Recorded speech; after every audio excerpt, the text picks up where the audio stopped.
Good morning, good afternoon. My name is John Herbst. I run the Eurasia Center at the Atlantic Council. We have a really interesting discussion today with an all-star panel. People who have something insightful to say about what's going on in Russia. And we're going to talk about the impact of Putin's war of aggression in Ukraine on Russia. And our speakers include Elena Rybakova, who's a non-resident senior fellow at the Peterson Institute for International Economics, Lyubov Sobol, Russian opposition politician, worked closely with Alexander Navalny. Yes, excuse me, not enough coffee. Galina Timchenko, the founder and chief executive officer of Meduza, a very important Russian news outlet, and Mikhail Zygar, who's a non-resident senior fellow at the Eurasia Center and a very prominent journalist who writes wonderful books, one of which I just read on Zelensky, Putin, and the war in Ukraine. And with that, we'll turn immediately to my questions for our guests, and then there'll be a chance for those of the audience, both here, those with us here at the Atlantic Council and in the virtual audience, to ask questions. So, Elena, we'll start with you. For over 15 years, we have seen Kremlin pursue a policy of aggression abroad and repression at home. Is there a connection between the two? I think absolutely there is a connection between the two. And I think there is a very common misconception, especially among the analysts abroad, that somehow Putin has special connection to Ukraine. Or maybe he'll have special connection with Poland. Or God knows, maybe tomorrow Baltics. I think it has a lot to do with the domestic situation. I think my colleagues here will talk much more about that. What we have seen after the global financial crisis, when the oil price stopped rising, we haven't seen really growth, right? There was a bounce back, and there was a dead end. And we have seen maybe, including Greif and others, advocating, well, we let them eat credit, let have more credit. So we did a little bit more credit. And then again, the growth died. And every time when we see the sort of the economic performance dying down, we've also seen before 2014, Putin's approval ratings also go down. And that's when we're starting to have adventures abroad. And of course, that also means that Russia is over-insuring. They spend less on domestic healthcare, education, in order to be able to spend more on the war. That reminds me of a statement by Vasily Kluchevsky, the great Russian historian, about how something like when Russia marches abroad, the people at home suffer. Sounds like he caught it right.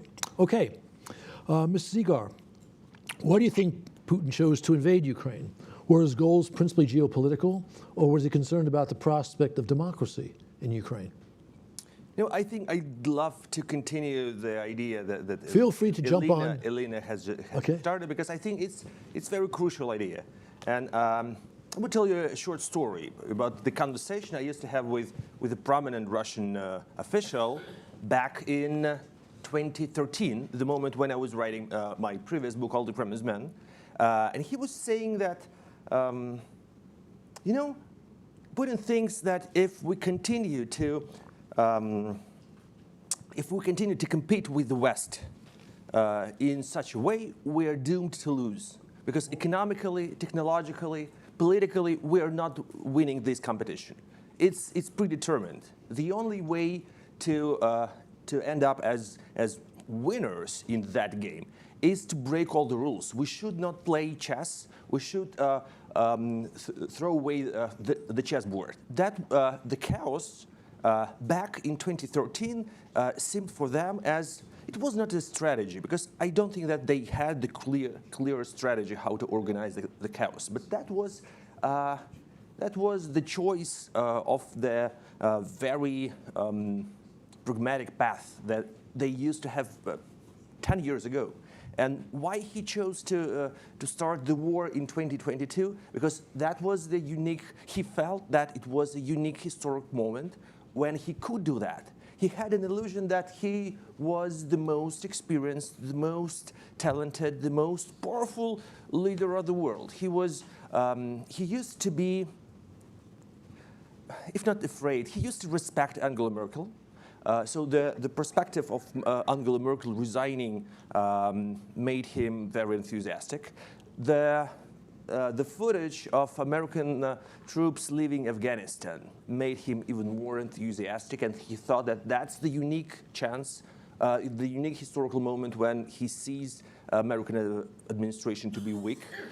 He was not really enjoying Boris Johnson as Prime Minister of the United Kingdom or Emmanuel Macron. So he thought that he is surrounded by very weak Western leaders. That's what people around him say about his mood back in summer 2021. So he thought that he could do that. That's why he started, for the sake of still to end up to finish with the same idea Elena started. That's his war for Russia. That's not the war for Ukraine. His idea was not to conquer Ukraine. His idea was to keep his almighty grip on Russia. Okay, thank you. Ms. Timchenko, first feel free to respond to anything that's been said so far, but I'll also ask you a question. For over a week after the big invasion, there were hundreds of thousands of demonstrators in the streets across Russia. Russian business people and even foreign policy experts were expressing doubts about the wisdom of the invasion. But then repression set in, thousands of demonstrators were locked up, and the foreign policy experts became fierce supporters of Russia's savage war. And many intellectuals and opposition members, maybe even some people on the stage, left the country. So, in the short and the long midterm, the war has led to repression in Russia. Is this trend going to last? Let me start Please. And add some illustrations to Misha's speech, because I met with Kremlin administration 15 years ago, in 2010. And the first and only question they had to me, this time I was editor-in-chief of #1 Russian internet media. And they asked me, why do you keep rubric Ukraine? What? Why? Please close it. I said, no. And they say, do you want them to be involved in Russian politician field? I said, no. I have 20% of our readers inside Ukraine, so I want to have some revenue from advertising. And those Kremlin men said, okay, it's all about money. I allow. You know, even 15 years ago, they were very much concerned about broadcasting to Ukraine, about Ukrainian democratic movements, about the real news that we provided to Ukrainian readers. So they started to work on the Ukrainian question 15 years ago. Speaking about the protests, you know, a Western audience could not imagine the environment of fear and terror inside Russia. We have many tens of journalists working from the ground. And, you know, there is no chance. I repeatedly asked Western audience, please do not consider Russian people as collaborators with Putin. They are hostages. They are trying to choose their surviving strategy. They are on the edge. They are striving to survive, because we know for sure that repressions are growing, and now we, Medusa, are under constant attacks from Russian authorities, but they put us in the constant feeling of guilty, because they started to prosecute our readers for sharing our content, for liking, for commenting, for spreading our content. And it's not the public appearance, it's not the protests, street protests, it's just silent share in banned Facebook, our content. So you could not imagine this environment of terror.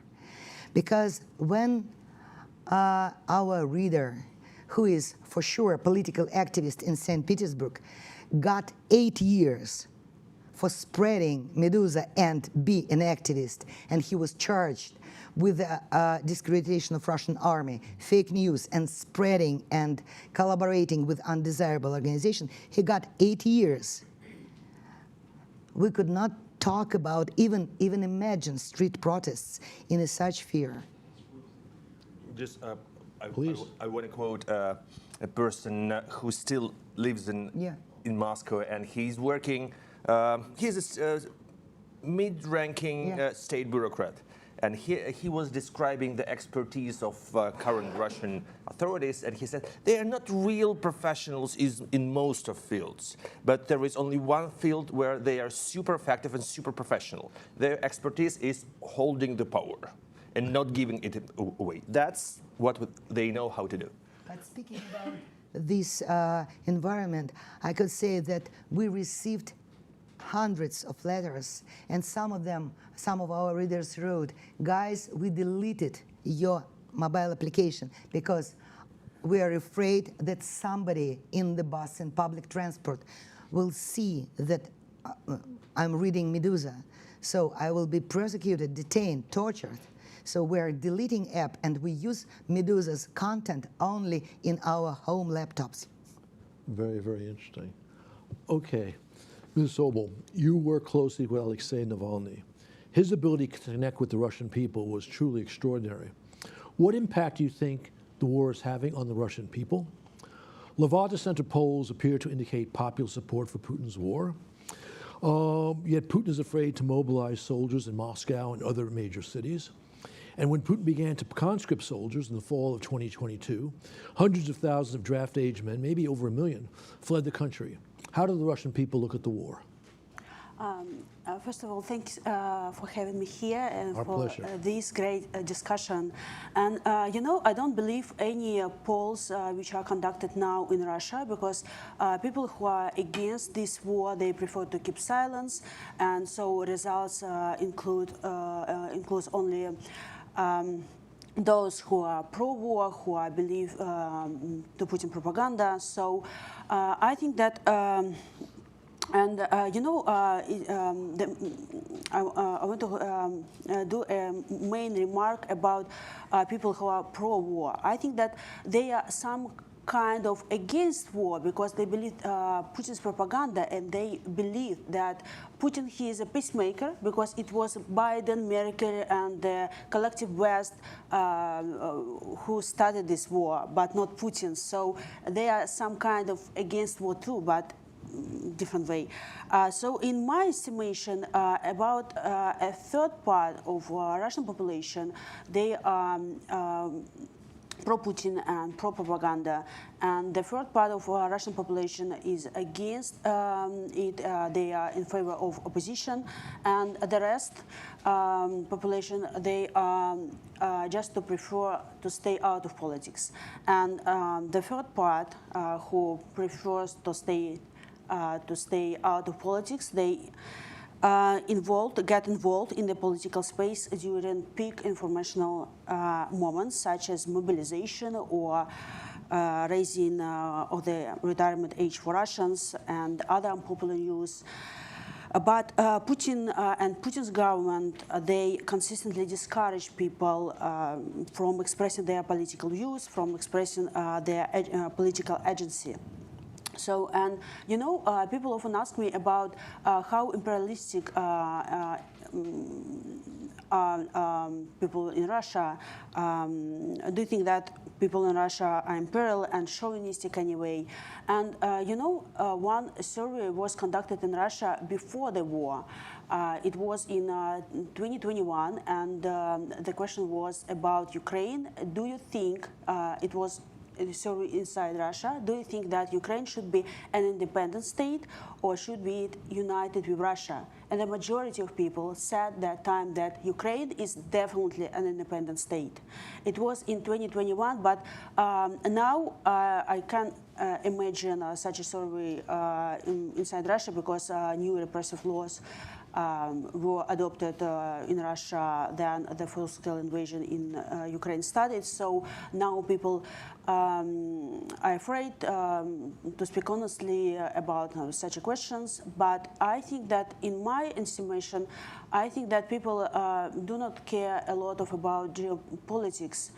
They do care about their everyday routine, everyday issues like how not to lose their jobs, how to prepare their children for school, how to get more money, and so on, not about how to invade Ukraine.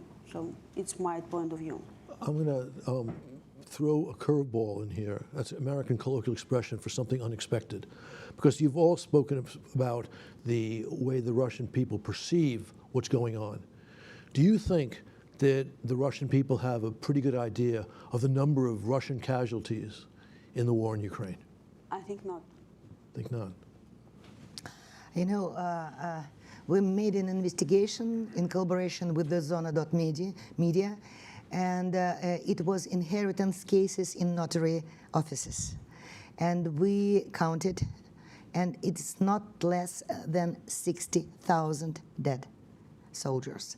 But Medusa is blocked inside Russia, and we have still millions of readers, but this is our audience, and they are not the majority. They are not the opinion makers. But it seems to me that ordinary people just do not want to know about these casualties. Oh. And you know, for example, I have very bitter experience with some heroes. We wrote a report from rural Russia,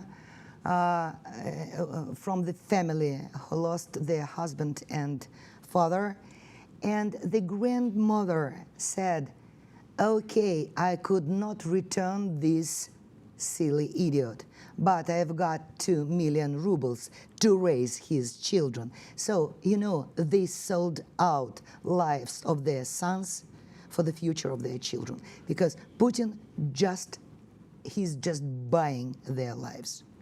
All right, I'm going to just follow this up with one more question, then return to the regular conversation. There are reports that, in fact, many relatives are being cheated out of their benefits. Do you believe these are true? Do you have anything you can say if this is actually? We have proved it. No. Sure. Okay, is it a major phenomenon, or is this just some isolated cases? You know, unfortunately, it's a paradox. When Yevgeny Prigozhin was alive and his Wagner mercenary recruited people, they paid honestly. Right. You know, this thief and this criminal paid honestly. Right. But I could not say this about Russian authorities. They are cheating. And we know that we've heard for so many times that President Putin and other leadership, they were promising that the veterans of the special military operation are going to become the new elite. Right. And here we see that there is a huge charity foundation established by the Russian government. It's called the Foundation Defenders of the Motherland. And all the aid to all the wounded and all the veterans and all the families, everything, billions of rubles will be spent through that charity foundation. And who is in charge of this foundation? Who is the person to spend all those money? That's President Putin's niece. That's not someone who has a huge, that's not the new elite from the special military. No, that's his niece. She used to be the wife of Kemerov governor. Now she's so effective that she managed to promote her husband to be the new minister of energy. And so she is spending all that money. It's about the money. So I think that they do care about their family business, not about the families of other people. Okay, thank It's you. not about idea, it's about money. Yeah. Okay, this seems to be a regular theme today. Okay, thank you. Okay, Ms. Rybakova, if the war continues without either side making decisive gains, and Russia continues to suffer heavy casualties, do the Russian people start to question this policy in a way that has political impact? Or if the Ukrainian forces once again make a sizable, a substantial offensive, might this also have political impact? Well, I think to have political impact, and we can also talk more about sanctions later, I think we need to have a coherent strategy of supporting Ukraine, giving funding on time, and I know you talk a lot about that. We agree. Yes, giving the equipment on time, and also remembering that next year Ukraine will also need support, right? Yes. And at the same time strengthening sanctions. Then we might have a chance. But up until now, there has been sometimes, I don't want to say lazy, because there are plenty of government officials in the US and Europe and other countries have been working day and night to try to make them work. But there's somehow been this sort of like a thing that it doesn't cost us anything, but somehow we'll use sanctions as a magic wand and it will resolve the war. And Russian economy will collapse and it will be just so painful that people will rise up. And I'm not a sociologist or political analyst. I do not know how that likely that is. And as one of my colleagues said, well, those waiting for the regime change in Russia after sanctions should jump on the Iran Twitter for a second and see what's happening there. So sanctions by themselves are not going to resolve it.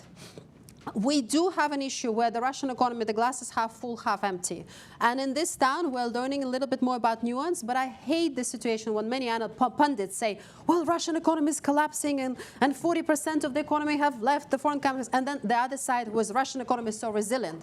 And we have seen even reports, I just want to remember, from multilateral organizations in the late 80s, where the Soviet Union economy was supposed to continue wonderfully at the same trend as before. Obviously, neither of the analysis is true. What we do know is that Russia still has the money. The oil price cap is very difficult to implement and enforce. Our export controls are still allowing Russia to import via other places, but it's also because our companies are not having enough compliance. And finally, we also need to give much more consistent aid to Ukraine. That might be able to contribute to change. Okay. Mikhail, same question for you about possible impact, political impact, but focusing on the Russian Siloviki and others in the elite. And how does stalemate or Ukrainian success impact their position on the war, if at all? I think it's a very important question, but I would start with asking myself and all of you another question. I think that I'm a bit worried because we are discussing the perspective of Ukrainian victory, and we don't see it so far, because there was the global perception during the first year of the war that Putin is losing, and that was the same. That was true. That was the atmosphere in Russia. Russian elite was really depressed, was shocked by the beginning of the war, and thought that Putin was losing. And first, the atmosphere in Russia changed, and now we don't. And then the atmosphere in Ukraine changed. And what we see now is horrible. What we see now in Kharkiv region of Ukraine is horrible. We don't see Putin losing this war. We see Putin approaching all those tactical goals he have. He's got a very tactical goal designed for American audience. He wants to take Kharkiv before the presidential election in Ukraine to make a blow to Biden administration. And so we don't see Putin losing in Ukrainian front. We see that the situation for Ukrainians is horrible, and Ukraine needs help, because it's about Ukrainian people. It's about lives of Ukrainians. But for Putin, it's much more much more game. Yeah, it's much more of chessboard. Yeah, and he wants, by achieving some success, make a present for Donald Trump as well. But if we imagine the situation that somehow the trend is different, we have seen that during the first year of the war, the perspective of Russia losing all those battles made Russian elite crack. We saw that the perspective of military defeat made them really scared. It was not only about Russian Siloviki, but we saw that the phenomena of Prigozhin, and with a lot of mid-level officers or mid-level army officers, first of all, were kind of in love with Prigozhin and started hating their own generals. I'm trying to watch what's happening with Russian elites closely, and by the way, I'm writing weekly reports about it for my Substack newsletter, The Last Pioneer, and I invite you to subscribe because I'm trying to analyze what is happening. And the current situation is very new because he changed his personal policy, and now the fact that he appointed Andrei Belousov as his new Minister of Defense means several things. First, he thinks that he doesn't need the Minister of Defense. He is his own Minister of Defense. He is the civilian who commands the army, and he doesn't need the mediator between himself and the generals. But the second important thing is that he has always known that he needs loyal people. Now he needs loyal, faithful, and religious people. The fact that one of the most important reasons for the choice of Mr. Belousov is that Andrei Belousov is a very religious person. He sometimes is described as a religious fanatic. He is the member of infamous Diveevo Brotherhood. And that's the new criteria Putin is using inside his circle, and yeah, he remembers the moment when he saw the elite cracking. He was not sure that he can rely on them. So he tries to prevent this the second situation, the repetition of the same scenario. That was a very interesting answer. You did answer my question, but in a backhanded way, and introduced a new theme which we'll pursue for a minute. You said that it seems right now that Putin has the upper hand, at least in northeast Ukraine. My impression is slightly different. I'm not going to say diametrically different, opposed. Yes, Russia has made some advances basically last month, and that hasn't quite stopped, although it's slowed down. But I think he was seriously disturbed by the passage of the aid bill in Congress. And my impression has been, but correct me if you think I'm wrong, that he's decided to double down in the Northeast against Kharkiv, but also to push further in, maybe to Sumy. But there's either a feint or a real offensive coming towards Sumy, because he thinks his window is closing, because more aid is coming from the United States, at least for the next year. And of course, our allies have finally prompted the United States to agree that Ukraine could use American weapons to attack into Russia. And that's already having an impact on the battlefield. Okay, so that's my point. So how, in your judgment, concerned was Putin by the passage of the American aid and the agreement by now 7 or 8 NATO allies to allow their weapons to be used to strike Russian forces in Russia? They might be delusional, but from what I hear from Moscow, and actually it's almost the same signals I'm getting from people I know in Kiev. Okay. People in Kiev. So it's really hard to talk to people in Kiev because sometimes they say, yeah, we know that we are going to die this year or maybe next year. So it's not they say right now, these months, it's the hardest moment for us since February 24th, because February 25th was so much better than today. So today they are preparing to die, and it's not like the gesture, or the pathetic gesture.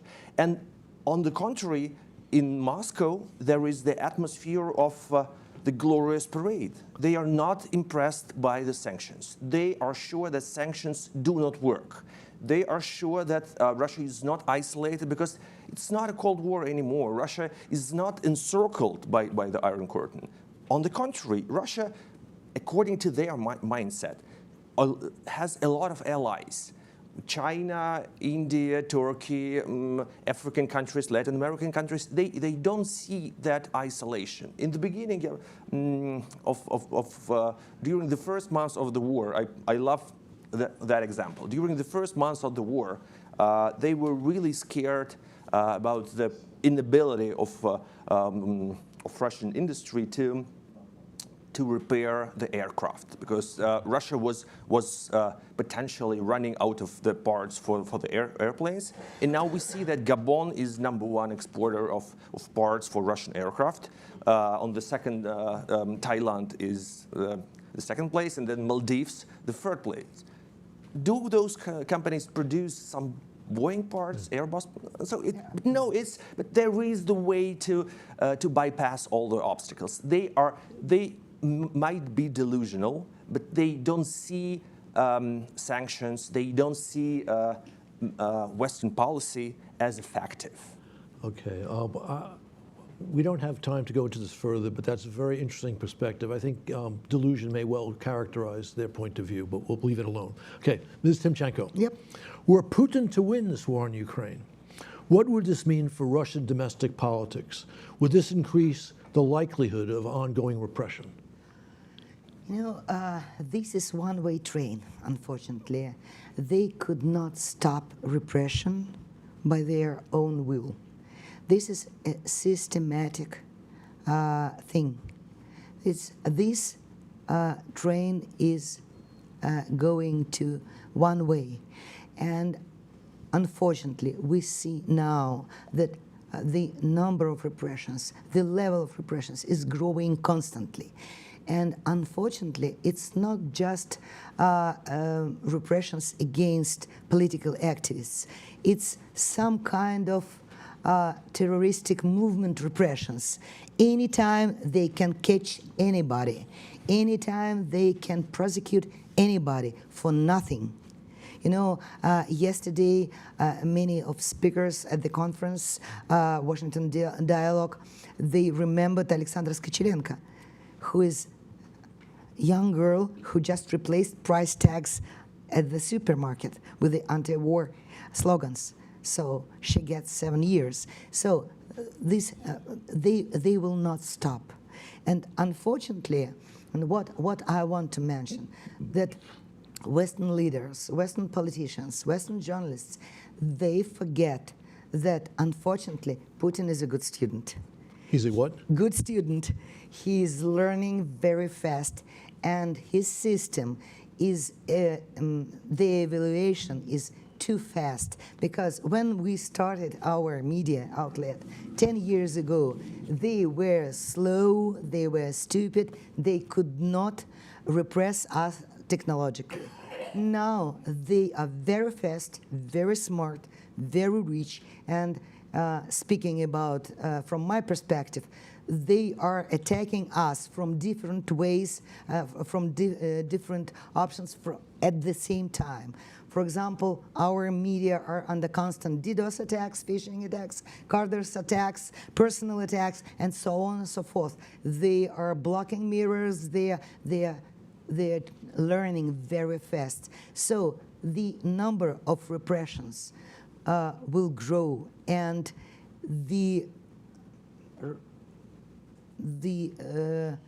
not just the number, but they became very sophisticated in repressions, you know. Okay.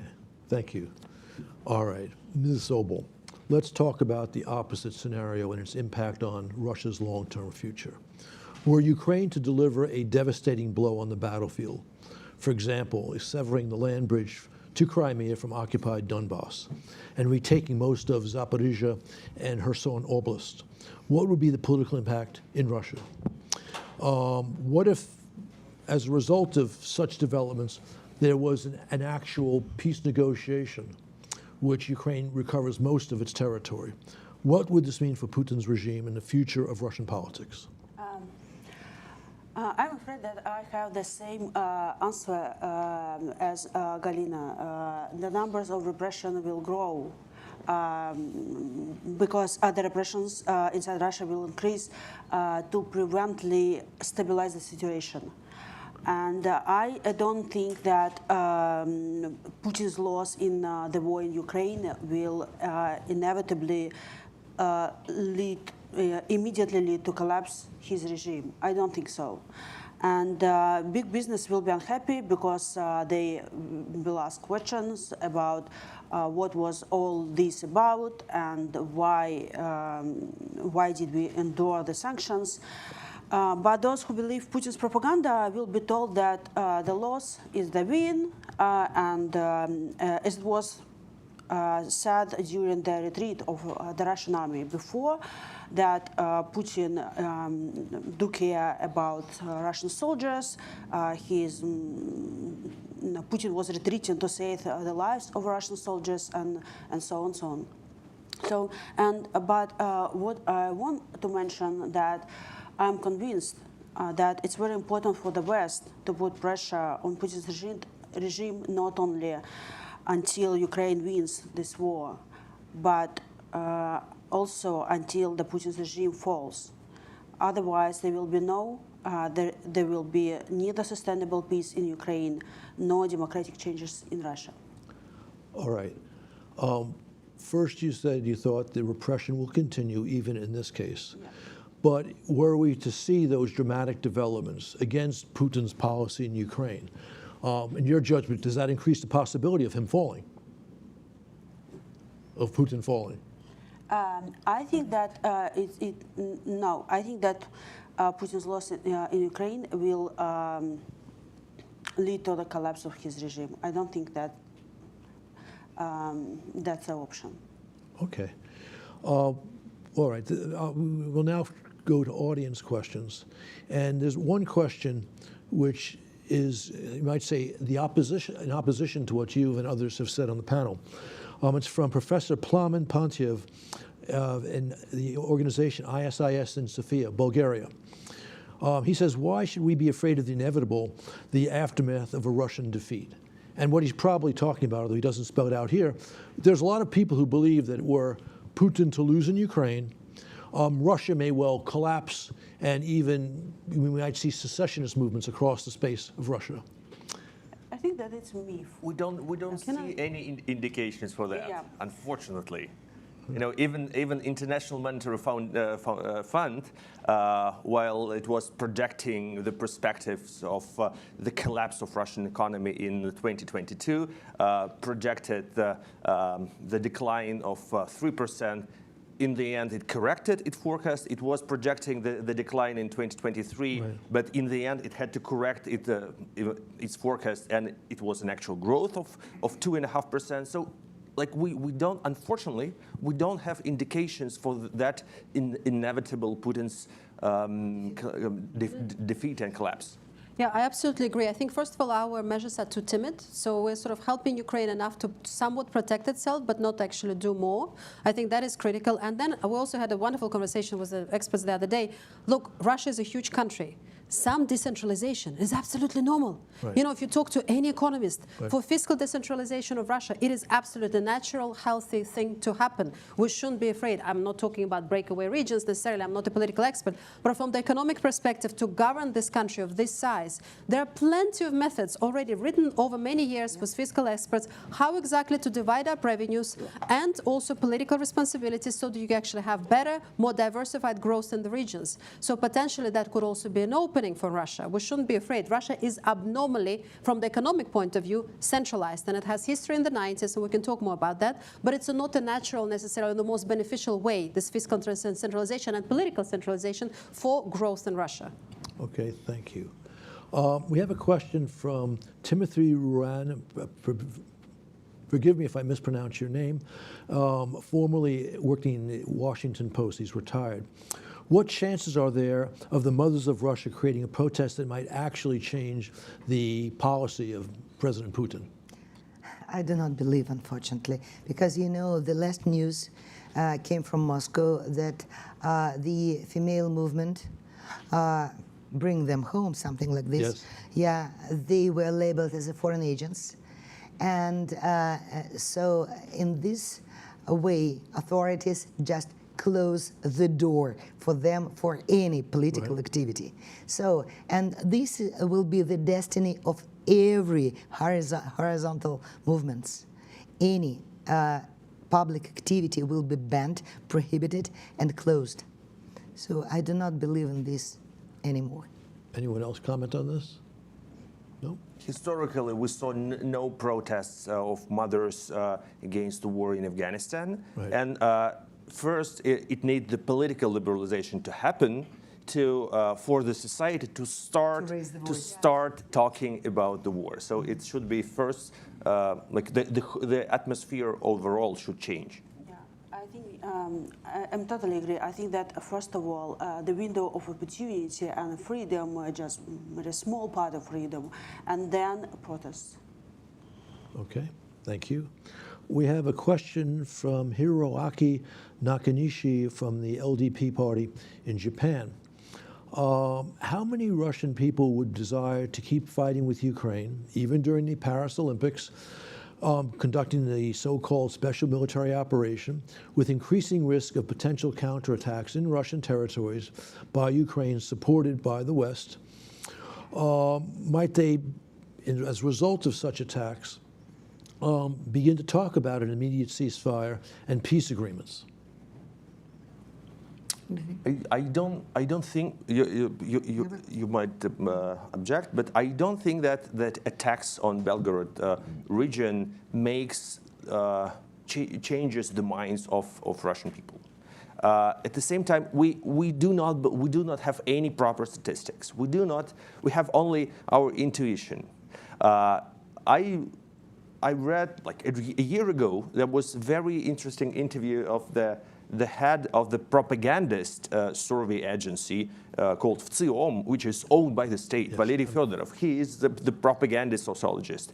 And he gave in the interview his estimate how he thinks Russians support or not support the war. And his estimate was like 10 to 15% support the war, 20% denounce the war, and the rest, 70%, are not, he said, he put it, scared or not ready to question Putin's decisions. So I think it's going to be more or less the same, even with success of Ukrainian army, even with attacks on Belgorod region or other territories. Majority of people do not support the war, but they are scared because of the war, and they are going to be scared after that. Okay. Anyone else want to comment on this? Maybe Please. just briefly, I mean, the problem with Russian economy is that the model is bankrupt, and it's been bankrupt for 15 years or more, right, since 2008, and the lack of growth in oil price, right? So what is the Russian authorities offering now? And partially it's endogenous because we're giving them enough money to be able to do that. They have like a war-related boom. You think about the property boom globally, right? So you have complete misallocation resources, and whoever will break that will have a painful situation. So you will have a naturally, on one hand, it's very difficult to stop militarization because that works, right? It provided a social lift in the regions. And to answer your earlier question, we see some payments going through because we see some sort of spending in the regions. We see some money left on the accounts in the regions. So some payments are going through. So that is providing a social lift to people who haven't seen a social lift in many decades. And then also there is no new model unless there is a new model being offered. It will be a sharp contraction in the economy, and that might also create some pain. Okay, thank you. Very interesting. All right, we have a long question here from Laruelle Atkinson, which frames this a little bit in a Russia-friendly way. She asked, what is to be done, given that this war embodies a proxy fight against Western hegemony, and it symbolizes to Russians the rise of multipolarity within the international system, as seen by the growing alliance between China and Russia, and given the concerns by the West of further invasions should Russia win this war? How does this panel look at the logic of a multilateral forum, for some reason in Moldova, involving the Baltic states and Ukraine and Russia as a means to address the state and regional issues transcending the above and indeed ending this war? To put that into simple English, I would say she's talking about some kind of resolution of the major security issues in Europe as a way to end this war. As a Latvian here, can I just interject, please? I mean, we live in 21st century where there is a thing of sovereignty and sovereignty of our borders, right? Right. So we're no longer in 20th century where the US maybe and the Soviet Union will sit down and divide the world at Yalta Conference, right? We have moved on from that.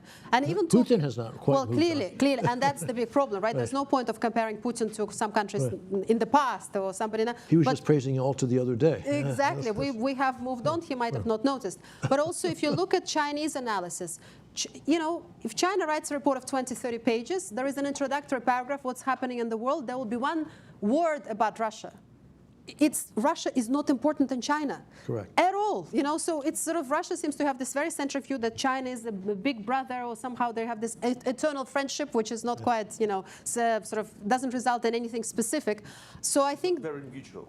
yeah, exactly. It's not very mutual. It's sort of friendship, but not very mutual. Exactly. So we shouldn't forget that China doesn't see it in this way. China has its own issue with geopolitical confrontation with the US. They see it very much that way. But Russia somewhere is an afterthought, a footnote, and Ukraine is even more of a footnote in that. So that's my comment. Sovereignty, we're in the Europe in 21st century. There is a right for small countries as much as the big ones to define their own future.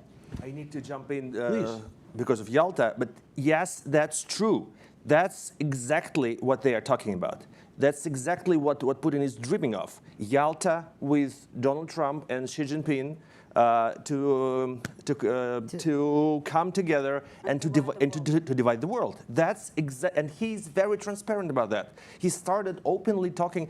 Actually, his Munich speech back in 2007 was exactly about that. No, Bucharest.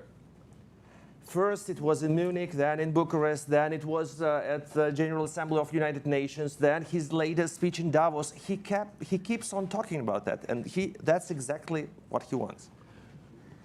All right, I'll just make one comment, and then I'm actually negligent of the audience here with us. I see Andrews Aslan. You'll have the next question. It's true that this is. I agree with you that this is Putin's objective. But my quick question, asking for a quick answer, is when he wants that, he also wants a special, he has some territories in mind for the Russian portion in this split. In other words, he doesn't just want to sit down and split the bread with everyone else. He wants to make sure that Russia gets back a lot of what it lost in 1990. Is that a fair statement? In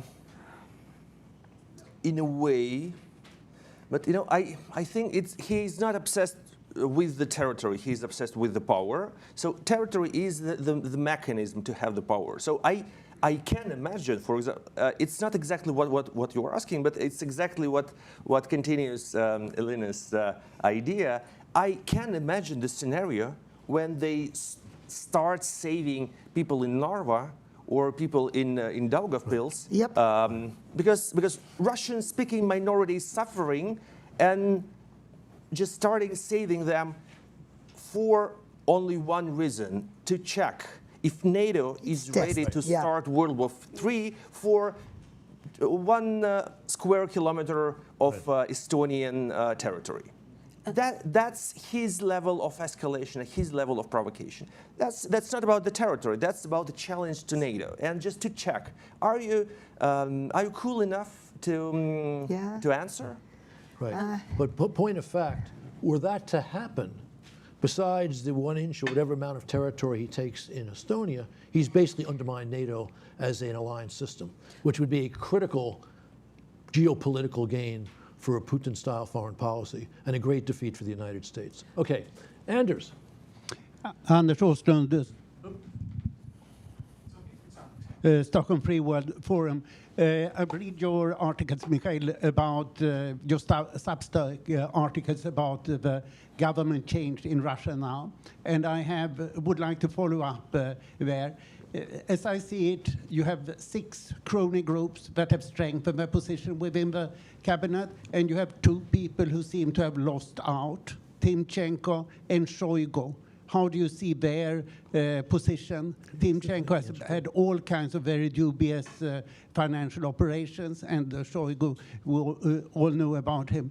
How do you see them? Are they really out, or are they just in a holding pattern? Thank you. If it's a question for me, I think it's more complicated than just 6 clans all the towers of infamous towers of Kremlin are constantly moving. There are alliances between them, and sometimes they grow, sometimes they change their shape. Shoigu has never been the leader of his own clan, so he's not. He was comfort figure. He was an important figure, but he was not even the leader for the army. So he was very dependent on Putin, and yes, he stopped being the crucial figure approximately in 2022. And yes, he's gone. But Timchenko is very well, because he is the person closely associated with the lady I just mentioned, Anna Tsivilova, who is a former wife of Cameroon governor and now the wife of Minister of Energy. He used to be their business partner. He was actually the person who gave them as a wedding gift a coal mining company, which made them millionaires and probably billionaires. So he is very so closely affiliated with the family. So he's not going anywhere. Anyone else want to comment on this? Timchenko never been. Timchenko about Timchenko. I know. I have some funny story. Once one reader said in the public chat that my media is too independent, too, and another reader answered, "Look at her second name. He has such a rich husband. You will not buy her." Okay, he missed our second names. But Timchenko never ever been public figure or frontman. So, and Shoigu is just a decorative figure, and it's a very easy target, and nothing has changed inside the government with the fire of Shoigu. But nobody, and Putin never ever will replace Timchenko with somebody else. I want to jump Yeah, in the please. discussion. Yes, there just were small remarks about. I think that there is only one person who lost his position. It's Patrushev. And it was significantly lost. So yeah, we don't know the reason. I think that nobody here know the reason of this change. But Yes, but his son was promoted Yeah, to the yeah, position I of the just vice want- prime but, minister. So his clan is there. Yeah. Putin is just a bit tired of being lectured on geopolitics by Patrushev. He wants to lecture everyone, not to listen to others. Ludmila, finish. yeah, and no, I finished. Yeah, so Okay. I think that we will see about his son. So maybe we will see anything else. So, but Patrushev, yeah, he lost his position. It was dramatically lost. Okay. Ellen, you want to jump in or no? Okay. Ariel Cohen, please. Thank you very much. Oops. This working? Yeah. Okay. Good. Thank you very much. A fascinating discussion. I worked in the 80s on the Soviet public opinion, and the defining factor in the 80s, here was Slavko in the Paris office, the defining factor was the war in Afghanistan. The war in Afghanistan caused, цинковые гробы, it caused discontent of the families, shortages of food. The U.S. sanctions worked, sort of. In some areas they did. In other areas, like the gas pipeline to Europe, they did not. What are the bottlenecks and the painful points in the society that you think public discontent may spill over to the point where the regime will not be able to control it?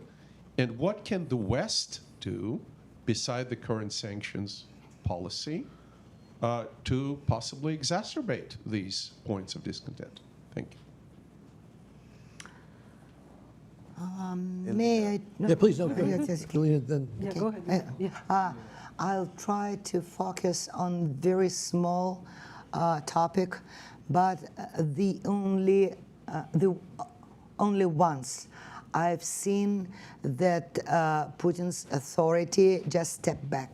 It was all about abortions and all about religion. Despite the fact that Putin is desperately searching for religious men, Russians are not so religious. You know, only 4% of Russian considers themselves as religious persons, and they tried. 1% go to church. And 1% go to church regularly. And when they tried to implement these orthodox views to the ordinary people, and they started with the planning ban of abortion, there were huge protests. What? Never, ever you touch our this topic. So maybe I focus on the very small, but it seems to me that still Russians cares about their private lives and about their sexual lives and about their families, and they do not want authorities to intervene into these parts of life. Well, I'll jump in. I think people on this panel are the ones that are sort of, and yourself, are the secret weapon that can change it. And the reason I say that from the very US-centric point of view, before 2022, we barely had any experts on Russia. I mean, we have some here, but if you look at the administration for the last, say, 10 years maybe, since Obama, the Russia relationship has been focused like it's like in the garage. The car was parked in the garage, and it was very bipartisan China here. So if you're in this think tank and you were specializing in Russia and the region, that was not so glamorous, right?